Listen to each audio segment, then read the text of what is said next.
Today we have extremely important things to talk about, because Ukrainians pushed Russians further away from Bakhmut, and reportedly they also captured this major road between Svatove and Kreminna. The main question is, are these the steps that Ukraine is required to take before liberating Lysychansk and Severodonetsk? And the answer is absolutely. And finally, we have Yevgeny Prigozhin, the head of Wagner group, who reportedly might challenge Putin in his presidency of Russia. But more about all of this in just a couple of minutes.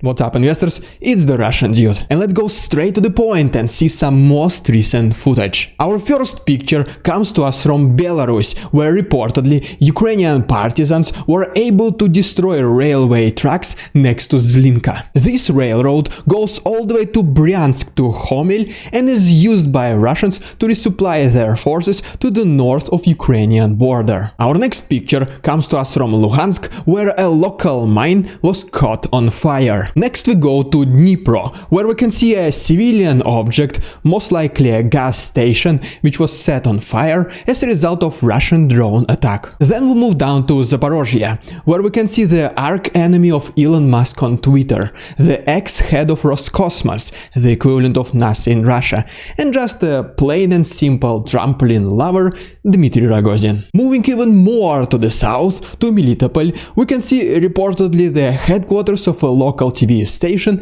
which has been severely damaged. And finally, we move to Poland, where we can see military vehicles coming from Czech Republic, which are allegedly being transported to Ukraine. I also have this incredible first-person video from the tank right in the middle of the combat actions. And if you want to see the full version in addition to all the other footage that I was not able to use in today's episode, please consider checking my Patreon. The proceeds will be donated to Ukraine, and you can find all the useful links down below. Alright, and now please allow me to give you a very brief update about the situation in the south. First of all, according to the report by the Institute for the Study of War, the Russian infiltrators in Kherson are limiting the access to communication systems and the internet for the civilians. According to them, the reason they do it is so that local residents do not reveal their Russian positions in the anticipation of Ukraine's counterattack. Then we have this map, which shows us the most recent major battles,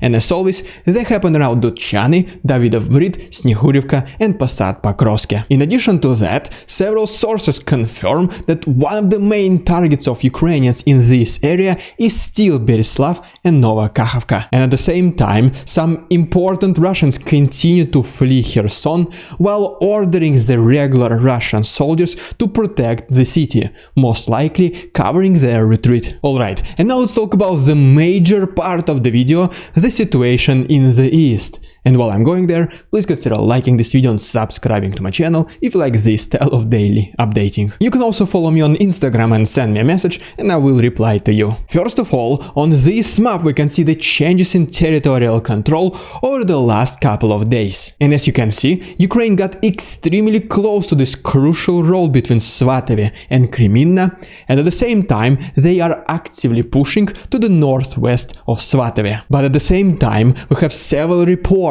including from the Washington Post itself, which claim that Ukraine has already established the control over this highway. And in case this is true, this will severely disrupt the logistics of Russians to Lysychansk and Severodonetsk, which is one of the crucial steps to liberating these cities. And I will talk about these steps and the ultimate liberation of Lysychansk and Severodonetsk very soon. Then we have this map presented to us by the Institute for the Study of War, which shows us the major battles in the east. And as you can see, they are happening close to Svatove-Kreminna Road, Lysychansk and Pokrovsk. Moving more to the south, other major battles are happening next to Bakhmut, Avdiivka and Marinka. And as you can see, for the last several days, among the most important battles in the east was the battle for Bakhmut, where reportedly Ukrainians were able to push Russians away even further from the city center center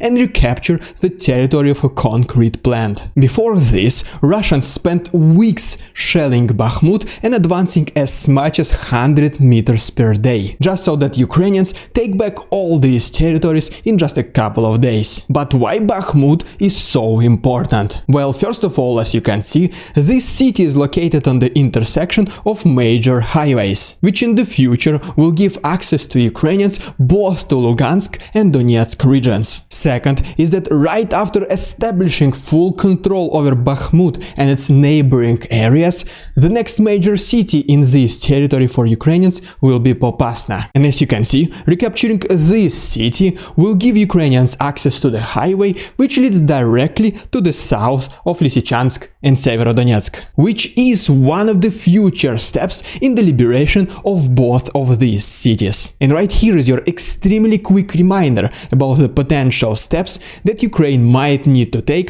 before liberating Severodonetsk and Lysychansk. Alright, so the first step was to liberate Liman, Yempil and Belohirivka, and as you can see, Ukraine has successfully completed this step. The second step is to liberate Svatove and take the control over this highway which Russians use to resupply themselves in Lysychansk and Severodonetsk. And as you can see, Ukraine is very close to this goal. And finally, Ukraine will have to fully liberate Bakhmut and advance to Popasna so that they can approach Lysychansk and Severodonetsk from the south. And in case Ukraine is successful, they will be able to launch counterattacks simultaneously from 3 different sides. You can access all the maps that I was drawing today for free in our Discord. The link will be down below. To confirm all this, we have the statement by the Chief of Defense Intelligence of Ukraine, Kirill Budanov, who expects big victories of Ukraine by the end of this year. His biggest bet is on the liberation of Kherson, which sooner or later will happen. But then we have this most recent success of Ukraine in the east, which basically means we might hear exceptionally good news from both front lines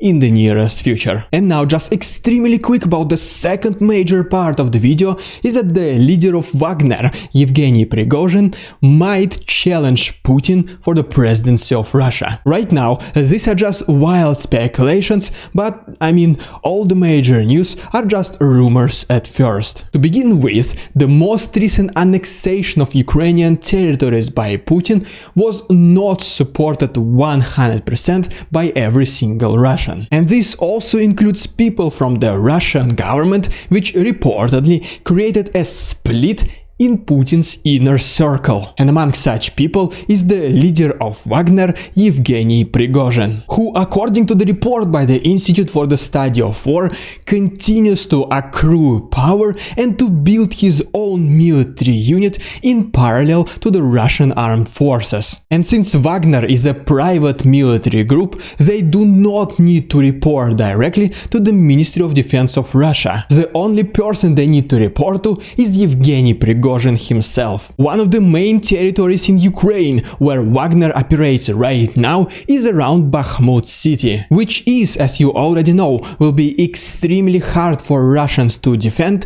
That is why Putin needs Yevgeny Prigozhin. And because of this, in combination with the number of Wagner mercenaries, which is estimated to be at approximately 8,000 people, in some way Prigozhin has an upper hand above Putin. And because of this, he is pretty much the only public person who can criticize Putin without consequences. So let's see if Prigozhin decides to step up and seize the power, but for now it is way too early to tell. And in case this does happen, this will only occur when Putin will be at his weakest point. But don't celebrate too fast, because Prigozhin is known for his position, which is war until victory. I now want to personally say thank you to John Kelso and David Maugis for becoming my most recent channel members. And if you want to get featured in my next video, please consider joining my channel as well. All the other useful links can be found to my right and down below. Thank you so much for your attention, товарищи, and see you tomorrow.